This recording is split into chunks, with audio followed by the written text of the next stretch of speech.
스마트폰 분야에서 삼성의 라이벌로 통하던 화웨이의 최근 움직임이 심상치 않습니다. 급기야 화웨이가 스마트폰 사업을 완전 접을 것이라는 소식도 나오고 있는데, 이에 화웨이 측은 매각 가능성을 완강히 부정하고 있지만 안방인 중국에서조차 외면받고 있어 녹록치 않은 분위기입니다. 만약 실제로 화웨이가 시장에서 퇴출된다면 그 반사이익은 삼성을 비롯한 경쟁 업체들의 차지가 될 것으로 보입니다. 어떤 내용인지 자세한 내용 살펴보도록 하겠습니다. 구독하기, 좋아요 많이 누르시기 바라겠고요. 자, 그럼 본격적인 방송 시작합니다. 애국 소비를 부추기며 중국에서 잘나갔던 화웨이가 최근 심상치 않은 모습입니다. 심지어 지난해에는 안방 중국에서조차 매출이 급감하며 외면받고 있다는 소식이 전해지고 있습니다. 그동안 미국의 무역 제재에도 불구하고 중국에서만큼은 중국 애국 소비 덕분에 잘 버티는가 싶었지만 지난해 3분기를 기점으로 내리막길을 걷기 시작하더니 급기야 4분기에는 판매량이 반토막이 나고 말았습니다.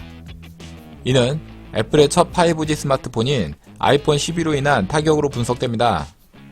특히 미국과의 갈등에도 중국인들은 아이폰을 더 많이 사고 있고, 이에 자국 기업인 화웨이의 스마트폰 구매는 큰 폭으로 감소하고 말았습니다. 최근 스마트폰 중저가 브랜드인 아너를 매각한 화웨이는 스마트폰 사업 자체를 매각할 것이라는 외신 보도까지 나오고 있습니다. 글로벌 시장조사 업체 캐널리스에 따르면 화웨이는 지난해 4분기 중국 시장에서 총 1880만 대의 스마트폰을 출하한 것으로 나타났습니다. 이는 아너를 포함한 출하 대수로 2019년 4분기 3300만 대와 비교해보면 무려 44%나 급감한 것입니다. 화웨이는 2019년 5월부터 본격화된 미국의 제재에도 내수 시장인 중국에서는 애국 소비 덕분에 잘 버텨왔습니다. 그러나 승승장구했던 화웨이는 지난해 3분기에는 6년 만에 처음으로 출하량이 8300만 대를 기록하며 전년 동기 9970만 대 대비 감소하고 말았고, 4분기에는 아예 주저앉고 말았습니다.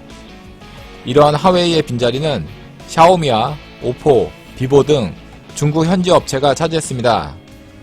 중국 2위인 오포의 4분기 출하 대수는 전년 대비 23%, 3위 비보가 20%, 5위인 샤오미가 52% 증가했습니다.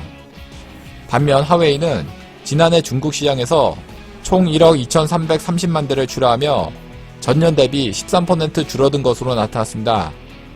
외산폰으론 유일하게 중국 시장 4위에 애플이 이름을 올렸는데, 애플은 아이폰 11을 출시하며 4분기에만 중국 시장에 1530만 대를 출하한 것으로 집계되었습니다. 이는 전년 동기와 비교해 출하량이 20% 급증한 것입니다. 결국 화웨이 판매 감소에 따른 수혜는 애플이 가장 많이 받은 것으로 분석됩니다. 한편 기즈차이나 등 현지 외신은 소식통을 인용하여 화웨이가 스마트폰 사업 전체를 매각할 것이라고 보도하기도 했습니다. 이처럼 화웨이는 미국 제재뿐 아니라 중국에서조차 외면받고 있어 시장 퇴출 가능성이 점점 높아지고 있습니다. 이상 화웨이 매각에 대해서 알아봤고요. 다음 시간 더 알찬 내용으로 방송 올리겠습니다. 구독하기, 좋아요 많이 누르시기 바라겠고요. 댓글도 많이 남겨주시면 감사하겠습니다.